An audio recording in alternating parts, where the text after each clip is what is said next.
Hello and welcome to Drive and Double Feature Podcast. I'm Nathan. I'm Ryan. And this is the podcast where we talk about 2 movies a week every Tuesday and Thursday. But before we get into today's episode, I want to talk to you about our Patreon. If you head over to patreon.com/Drive and Double Feature Podcast, you get fun bonus episodes just for $5 a month where you help us out and you get some great content over there. But don't worry, no main show content is hidden behind that paywall. But getting into today's episode, it's another week of Bondmara, and we move on into a new Bond. It's funny, we were in Roger Moore's Bond for so long. Then we were finally like, let's move on. We're moving on to a new Bond. And then once again, we're moving on into a new Bond. But we are here with Pierce Brosnan, which is probably mine and your generation's Bond. When I thought of James Bond as a kid, when I was young, Pierce Brosnan is who I thought of. So yeah, go ahead. Yeah, exactly. So this is his big debut with Goldeneye, which is probably one of the most popular James Bond movies ever made, and not just because of the movie, but of course because of the game 2, which came out a few years later, which of course we will talk about. I'm sure we're going to mention it multiple times, unless you can't play that one, Ryan. Well, no, I'm over 30, so I can play that game. Yeah, I'm allowed to. I'm the only one that likes that. Yeah, unfortunately, I'm under 30, so I officially hate it whenever I turn it on. That's just the rules of the game. Yeah. But no, this one is directed by Martin Campbell, which is a returning director to the show. So pop quiz, Ryan, what movie have we covered that Martin Campbell directed? Oh, well, it was Remo Williams. No, not Remo Williams. Close, really close. Cast a Deadly Spell. Yeah, Cast a Deadly Spell. See, your brain went to the right actor, so yeah. you were close. But yes, Cast a Deadly Spell. But he's also going to return a little bit later to direct Casino Royale. Spoilers, sorry. No, we already talked about that movie. No. There's another Casino Royale. I think there's only one. There's only, in my heart. I only know of one Casino Royale, and it has Woody Allen. Yeah, Woody Allen will always be my Bond. Whenever you think of Bond, you think of Pierce Brosnan. I think of Woody Allen. Woody Allen was my generation's Bond, Nathan. That's what I wanted to hear. But being very serious, that's like when anyone says the word James Bond, like even though I don't consider Pierce Brosnan my favorite Bond, like who I have pictured in my head is Pierce Brosnan. Like visually, like if you say James Bond, first thing that springs to my head is Pierce Brosnan. Like, no, I agree. Like if I was reading one of the novels, I would probably picture Pierce Brosnan. Yeah, no, I can totally see that. And I mean, like, and that's funny because even Daniel Craig is Bond now. And I mean, I think he makes a good Bond, but there's something about Pierce Brosnan in this role that just hits it. And I mean, I guess we'll just get into just Pierce Brosnan, how we feel about him. But I like him. He's a cool Bond, another suave Bond. Like if you want to talk about like probably just really suave, you got that with Pierce Brosnan.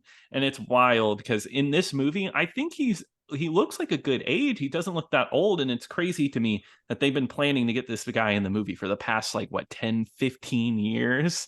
And they finally get him. And I think he's looking great for the role. Oh yeah, I mean, yeah. I mean, it's like he's aged into the role. Because who was the youngest at the time? It was like George Lazenby was the youngest at like 20 something, 29, 28, something like that. And I couldn't imagine like him being any younger for this because he just looks like the perfect age for Bond. Yeah, I agree. But I guess getting into the making of this movie, so the last one came out in 1989 that we talked about, and Timothy Dalton, I think we actually touched upon this a little bit in the last episode, that Timothy Dalton was supposed to be in this movie, a different version, different name, but it just took so long that his contract ended and they decided, let's go ahead and just get a new Bond. So that's how Pierce Brosnan got into this role. Actually, Sean Bean is in this movie. Sean Bean was was up for running for James Bond as well.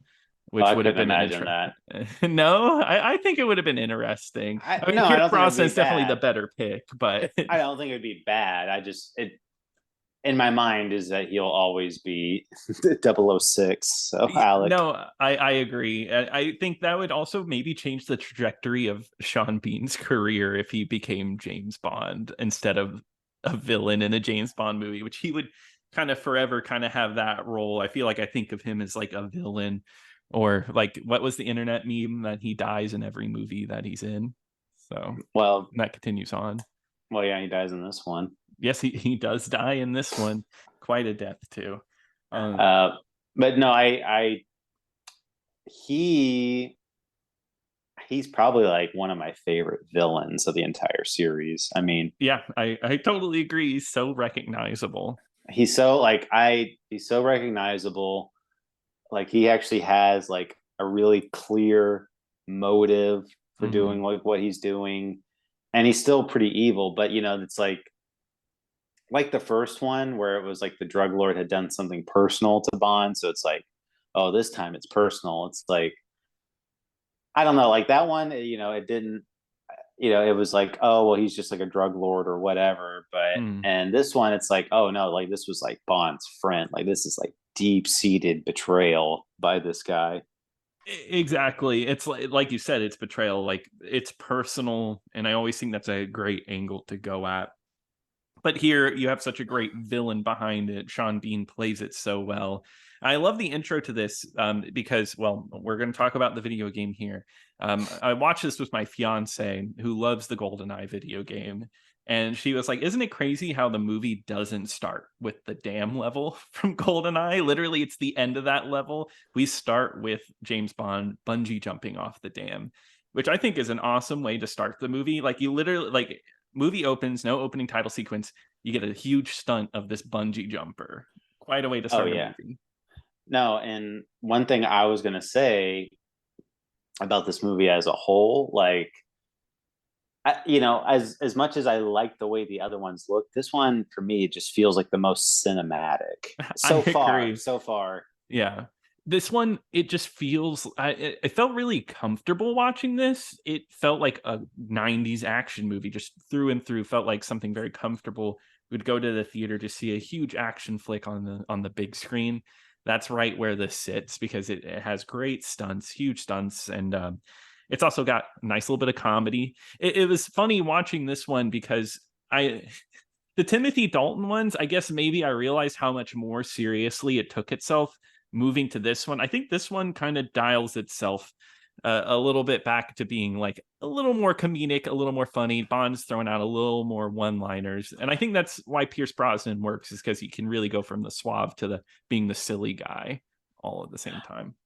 well, let me ask you. I know we haven't. I know this is very early in the Pierce Brosnan line, Mm-hmm. but how does so far just from this movie alone, how does he stack with the other ones? Because I was trying to like Mm. think it like I was really thinking in my head because I mean, like I said, Sean Connery is my favorite Bond And he for me. still is. For me, yeah. But I was just trying to think like where would he rank on the other three? Like how would amongst those four, like how would he be? I mean, God. would that's probably too early to answer that, but at the same time, I was like, oh man, I like each one in their own way, Mm. but I was like, do I like him better? Like, do I think he's a good step up from Roger Moore, or is he a good, is he better than Timothy Dalton? I was really actually like pausing. I was like, I don't really know what I feel It's a hard so far. question. I think I like him more than Roger Moore. I mean, I like Roger Moore. I actually don't have any. I think all the Bonds have their own strengths. I don't think there's one that I like truly dislike. It's a hard fight between if I like Timothy Dalton or Pierce better, but I don't know. It's It's tough. Yeah, I don't know. Like because I love The Spy Who Loved Me so much, and Mm, and I think for me it's too early to answer, but because I want to. Well, I mean, I need to rewatch like all these before I can make like a clear answer. exactly. Like, But let's I say though, if Goldeneye was his only movie, only one, they got rid of him after this. I don't know. Maybe I would. No, Okay, because so I don't think I could rank him as high, because that's why George Lazenby doesn't rank high for me, because he only got the one movie. right, You and don't. that's not. Well, I mean, it is kind of his fault, but it's not. But if he had a bigger body of work, then it would be different. It would, yeah, because all these Bonds get better, and I guess that's a strength for Pierce, because he's already good from the start. I think every Bond at some point, except for Sean Connery, he hit it right from the start. But the other Timothy Dalton, Roger Moore, I think they got better after their first movie. I think they kind of really worked into their role. And I think Pierce is already starting really strong. So I feel like he's really going to get comfortable and good with this role. And I might like Pierce more than I'm thinking of now. Yeah, I mean, I don't know. Like, I just going completely based off of it. I felt like it's like, okay, like I do like this performance he's giving, but I don't really feel like I'm getting as much personality Mm-hmm. from him than I have like other ones so Okay. far. But it's like because it's probably been like a good 15 years since I watched some of these movies. So Mm-hmm. I So it's I like a need refresher. it's a very big refresher. So Yeah, exactly. And I think going through all these movies in a row helps too, because I remember I watched Goldeneye about like 5 years ago, and I saw my log on Letterboxd, and I gave it 3 stars, and I was pretty much like I said, like I had fun with it, but I kind of was bored in some sections. Rewatched it twice last year and this year, and I look back at that review and I was like, what was I smoking? what was I Yeah, what was thinking? I thinking? Yeah. So No, I did Goldeneye. I revisit quite a bit actually. Like yeah, yeah. it's a very very fun one. Like it to Oh me, yeah. it's like it's probably like the most action packed one like we've had so far. No, I Like agree. Yeah. it's not a whole there's because there's not like these long exposition scenes. It's like it's funny now like when you go and watch the like older ones like in Doctor No or From Russia with Love, where it's just like am like very dryly explaining these missions to Uh-huh. him. Like it's like, oh yes, there's a missile. We must go catch it. But then and then this one, it's like this big like claustrophobic moment where it's like a huge close up on Judy Dench and Mm-hmm. it's like, oh, there's like a heated rivalry between them a little Yeah. bit, like And the where plot it's like kind of he doesn't totally respect her. and the plot falls right into his lap, rather than like, we get a scene like, oh, this is what the Russians are doing right now. This plot kind of just comes into Pierce Brosnan, and he builds the plot. We become the detectives like him in a way. I felt like Spies, such a yes. sleuth. Such a sleuth. That's what it feels like, kind of, because he's got to go around. He's got to ask these people. But we get the opening. I guess getting into the actual movie, we get the opening dam sequence where him and Sean Bean are going through the dam, and they're shooting. What Sean Bean like shoots a scientist like cold blood. Yeah. They set up the bombs, and then the Russians come in. I love the sequence because they have Sean Bean down on the ground, have a gun to his head, and they're like, James Bond, you gotta come out. And then James Bond has to like move this rolly thing with like gas canisters on it, and it's like squeaking by, and they have like their guns trained at him. Great moment. Um, Yeah. it's just like the video game. Well, you don't get the squeaky wheels, but that No, room is in the game.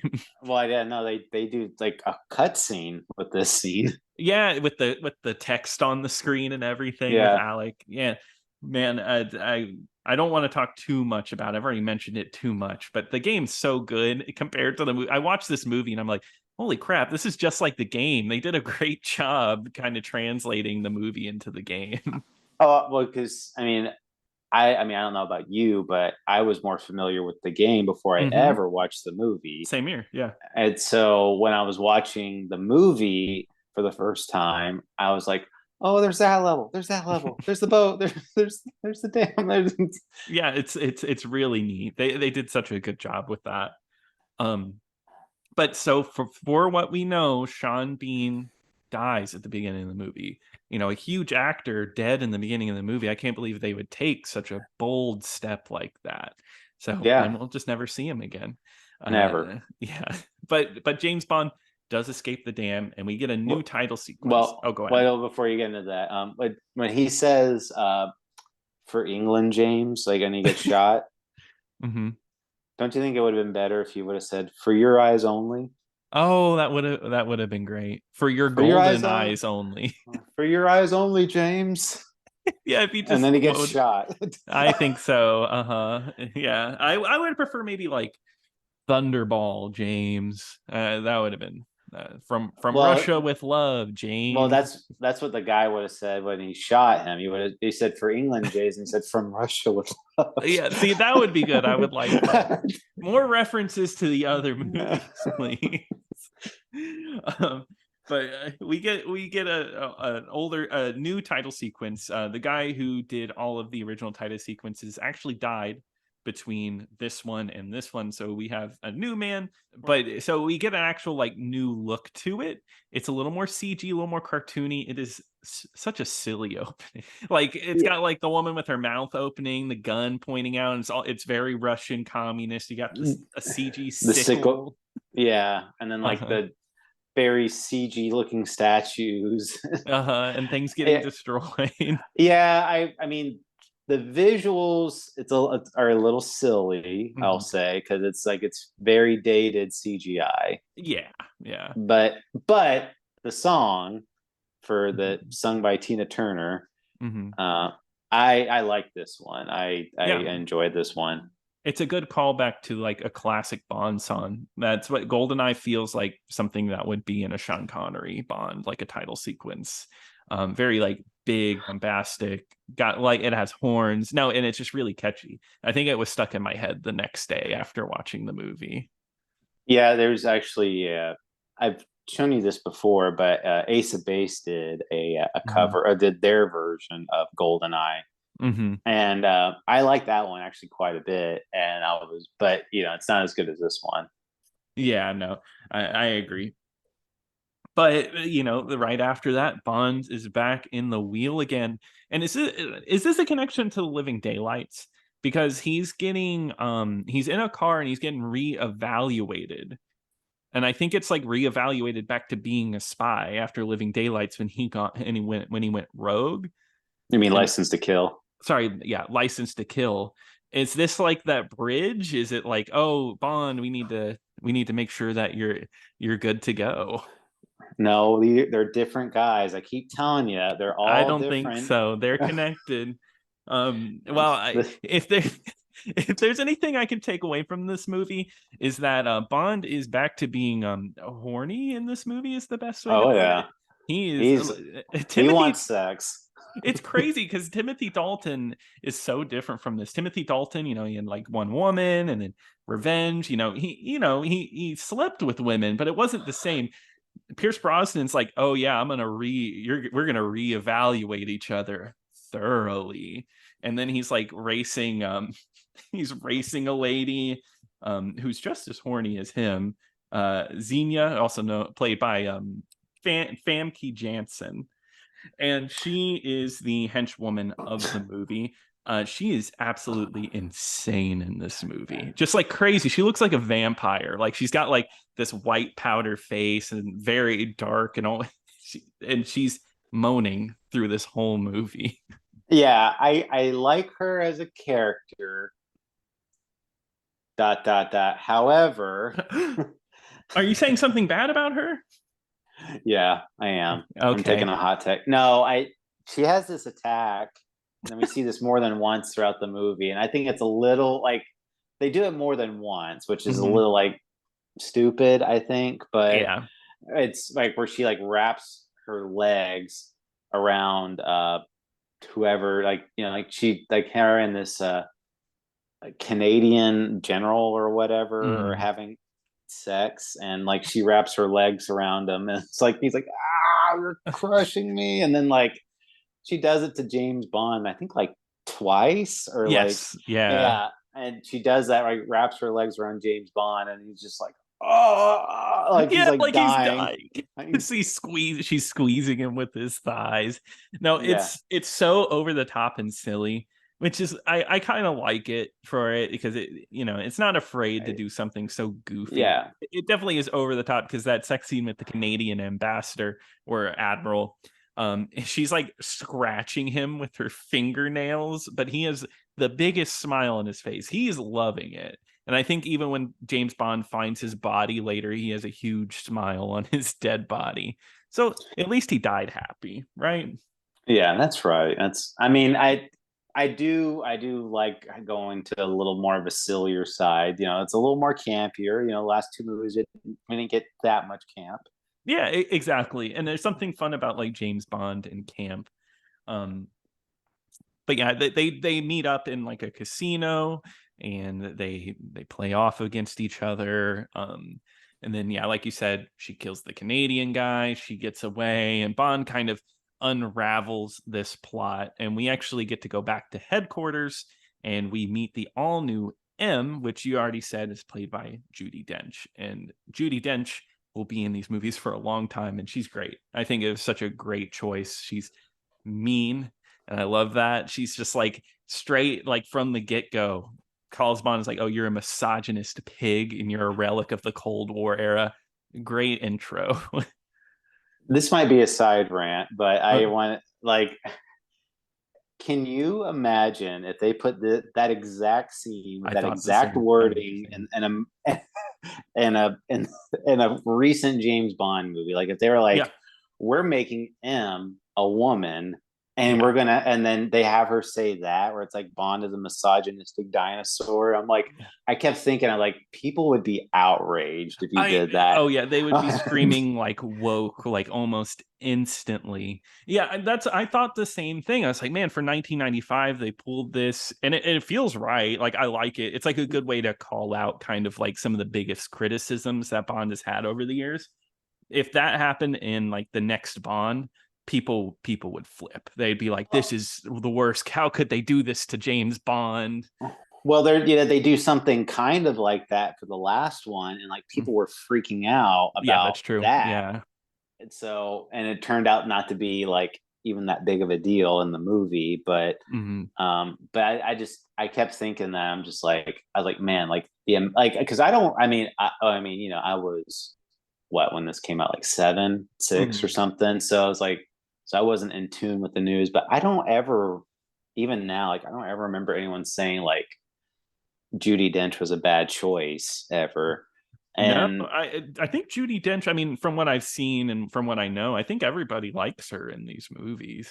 yeah, but I kept thinking that. I'm just like, man, like that, like they did this movie at 30 years, like 30 years ago, but like now it's like, oh my god, it's like trying to do something like that. Like now, Yeah. like what are you uh, trying to be, I progressive? I Like, don't yeah, I don't want to like get too political, but it no, feels I like don't taking a either. step back in a way, right? Like we've taken like this weird step back from even the 90s. But that's this movie does that. It tries, I think there's a few other moments where it calls itself out. It calls out the franchise and says, "Hey, we're moving on from here." But I mean, James Bond is generally still kind of a sleazy guy. They don't really drop it too hard. No, I mean it's kind of going back to like the 60s a little bit, like in terms Mhm. of his behavior. So in the It is. movie, No, I so agree. I mean, because I mean, him and Moneypenny have like a much it's like a really tense, almost like very romantic. frosty. Yeah, Yeah. exactly. Because she like came back from a date, and you could tell he's just a little upset about that, like actually kind of upset.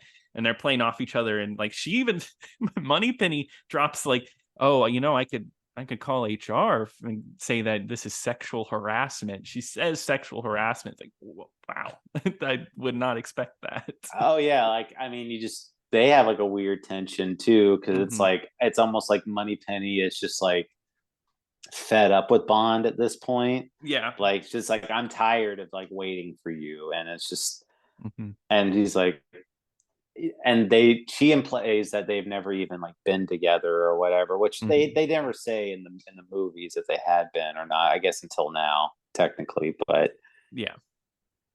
No, so, but yeah, I just thought it was, I noticed that. I was just like, man, it's like this is a different kind of Money Penny. It is. It's very, especially compared to like the Timothy Dalton Moneypenny. That's just like, oh, James, like she just fawning over James Bond in the last one.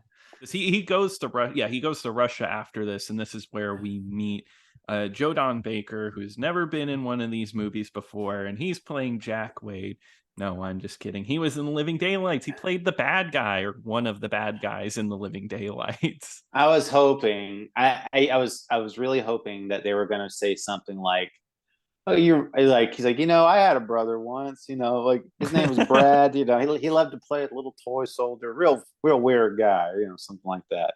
That would have been funny, but no, they don't even make that dig. I wonder what Joe Don Baker even thought. Like he was just like, or anybody. Like I'm sure Barbara Broccoli, like she must have remembered, but I guess they were just like, well, we like you enough, we're gonna get you back in here. And I mean, this isn't even the last one for him. He's in the next one.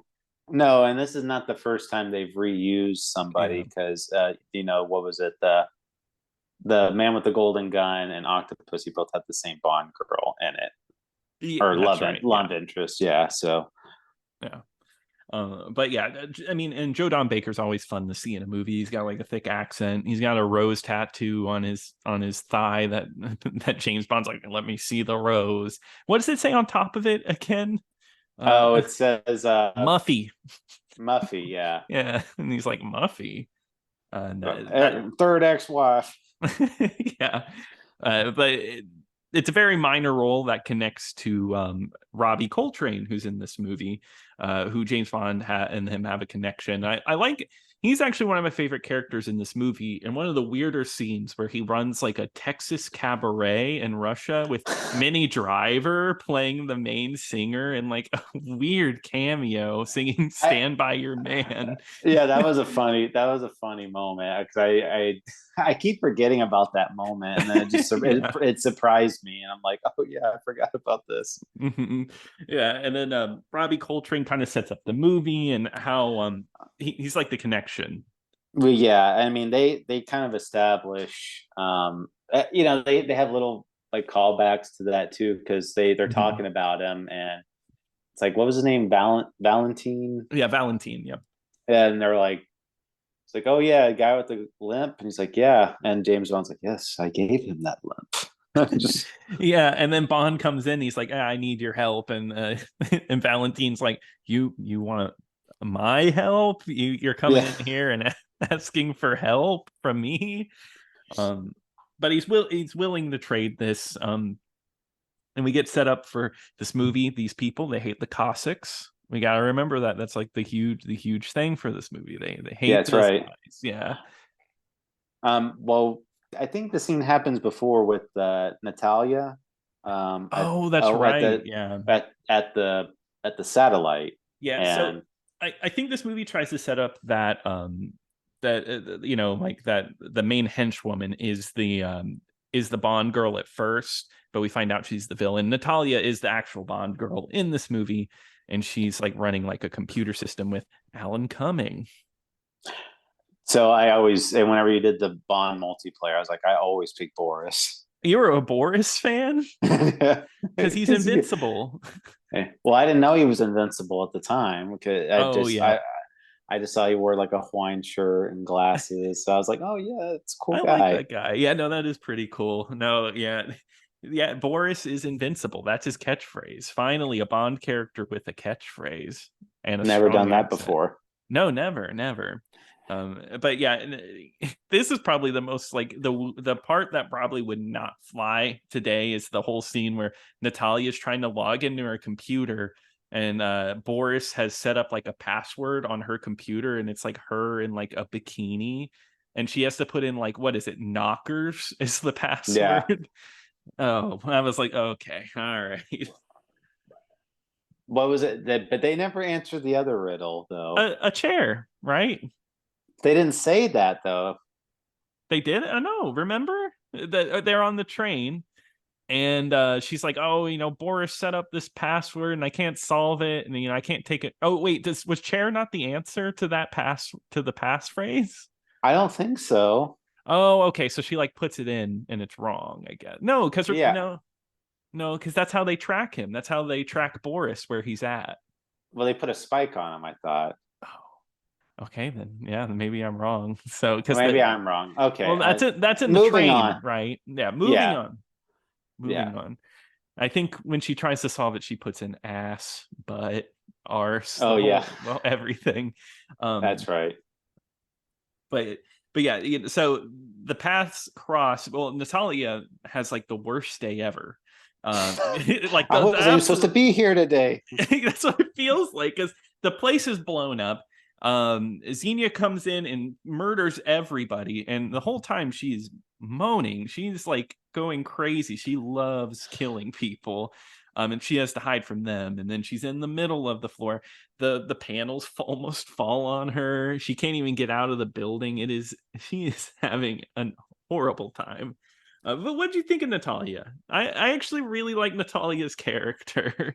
She finally feels like, I mean, I don't know, like they they set up a nice little backstory for her. Like you actually Mhm. get to see like events from her perspective Yeah. and like how they play out. Because I don't think we get a lot of that from other Bond girls, other than it's like just them being like a side piece. It's just like they're kind of along for the ride.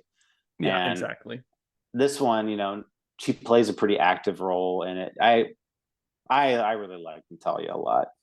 No, I agree, and I think she has a lot of like actual like character to her. She's likable, um, but even though whenever Bond gets knocked out after he finds out that 006 is actually a bad guy, and they end up in the helicopter together and they wake up and she's just screaming, "Wake up! Wake Mister, up!" Mister.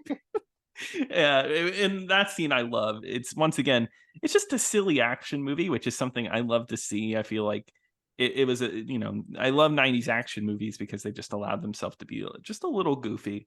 And like the scene where the missiles shoot out of the helicopter, they turn around to go back at the helicopter, and Bond, there's just a big red release button next to him. He's like, "Oh, okay, there it is. There's that's how I escape." And he has to like slam his head on the red button. Yeah, Mhm. I really like little moments like that where, like you said, where Mhm. it's just like, okay, we're just gonna be a little goofy here for a second. Exactly, yeah, it's just like a good time. And this movie, like, honestly, it never really stops going either. Like, it's a very fast-paced movie. Like, there's usually some moments in Bond movies, and hell, I think more often than not, we get to the end of these movies and we're like, oh, the second half just isn't as good, it gets a little slow. And I feel like this movie does not have that because they move on from here, they're in the library, and then they have the tank chase scene. The tank chase scene is awesome, honestly. No, I mean, like this movie's over 2 hours, but It's a long one, yeah. but it didn't feel like it at all. It No, felt a lot. When I was watching it, I realized like, oh wait, this is like like the climax, and I'm like, oh, it's like didn't realize like the movie just flew by so fast like that. no, I agree. It happens so fast because they land in the jungle. Xenia gets tied to the helicopter and gets suffocated to death. And Bond says, "Oh, she always liked a good squeeze." So stupid. He has one-liners galore in this movie. And then they stumble upon the final set piece of the movie, which is a giant satellite, which I guess I didn't realize this was like a real place in like Puerto Rico that they filmed in. But they get here, and I felt the same way. I was like, oh wow, we're already at the final set piece of the movie. I couldn't believe it. It felt like it just went by just like that. Oh yeah, I mean, just the movie just flows at such like a natural pace where it's just like it's completely nonstop, and like I was like, it's like there's really no rooms to like breathe at any No, point. no, not at all. Um, and 006 is a presence throughout the rest of this movie. Like we said before, Sean Bean is great, and we get that great final fight on the on top of the satellite. And I actually think it still looks pretty good. There's some use of green screen, but I still think it's pretty solid. Whenever the both of them are fighting on the ladder and they kick each other off and they're dangling there, I still think it's a really like it's tense. It's nice and tense.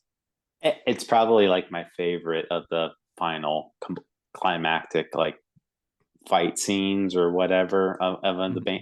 James Bond movies, just because yeah, like they're fighting at such a high height, and like they had that really tense moment, and you know, Bond has that nice one liner at the end Mm-hmm.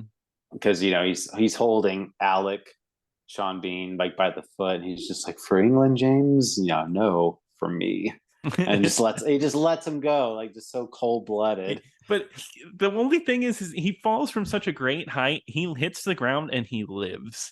I think if you hit the ground, it would look like the Street Fighter where people like explode. He's just coughing on the ground fine. And what finally kills him is the satellite dish falls on him.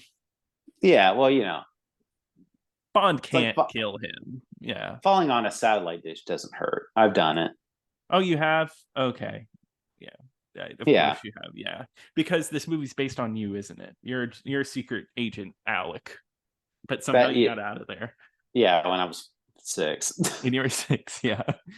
Um but yeah, I mean, there's probably a lot to go over. We're missing a lot, like just like the great scenes in the bunker, where Boris has the blow up pin. Speaking of blow up pin, the David Llewellyn's back as Q. Excellent Q sequence, probably one of my favorites in the movie. Just joke after joke after joke. So you notice, so when they do the scene where they test out the pen, Uh-huh. I really, because Bond just does it. He's just like, how many seconds did you say? And he's just like, really, Bond? I'm just like so annoyed with them. Uh-huh. And did you notice how much he's looking off screen though? Like rewatch that scene and like it looks like he's just like looking off to the side reading off a cue card. Like this old man can't remember his lines. Well, that doesn't surprise me because I sent you that one picture. It's like Yes. clearly Q staring into the camera, like Yeah, that's right, obviously just waiting. waiting for someone to tell him something to say or do. Which Exactly. at this point I think he's in his 70s or Yeah. something. So I mean maybe he's not that great, but um At this point, he's just a series staple, right? yeah. Did you notice too when the pen exploded, Q's like, don't say it. And it's like, oh, the writing's on the wall. Uh-huh, And yeah. that they were getting us ready for Sam Smith. Wow, can you believe that they were setting up the cinematic universe that early? Like they were like in 20 20 years early. years, there's going to be a guy named Sam Smith to do writing on the wall, Yeah, Sam and it'll Smith, win Oscar. he's a young child. He's growing up right now, and he's got this song just waiting in the wings. Well, I mean, he's probably has the same singing voice from when he was like a little baby to the it for kind of sounds like it. And I love the final punchline of that scene. It's so funny where it's like the sub and Bond, yeah. the sub sandwich and Bond's holding it, thinking it's a gadget, and Q rips it out and says like, Bond, really? That's my lunch. And yeah, great stuff. What kind of sandwich do you think Q eats? Salami. He's a salami guy. Oh, true. That was I was quick. thinking I was thinking BLT because he likes letters.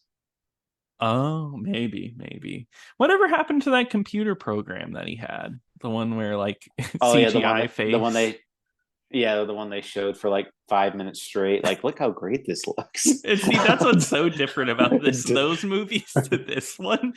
There's no like slow down like that. It's like, wow, check this out.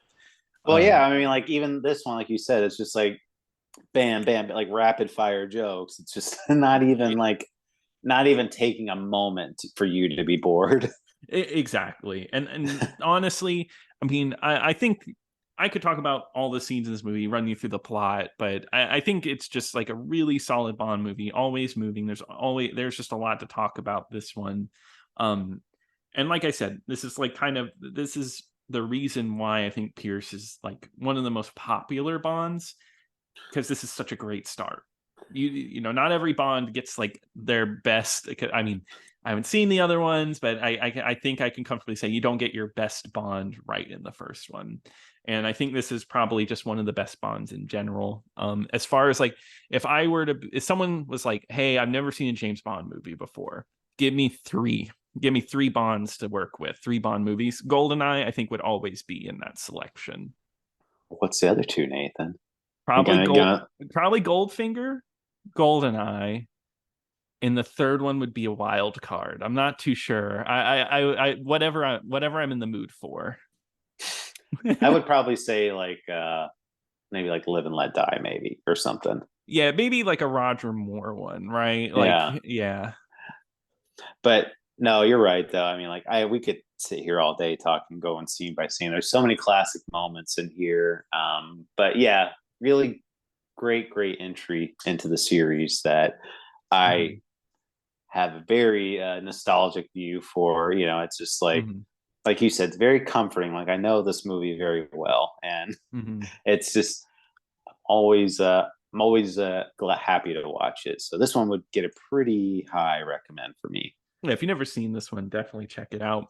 Great one, just a really solid Bond. I guess going over release really quickly, this movie was a huge hit. It cost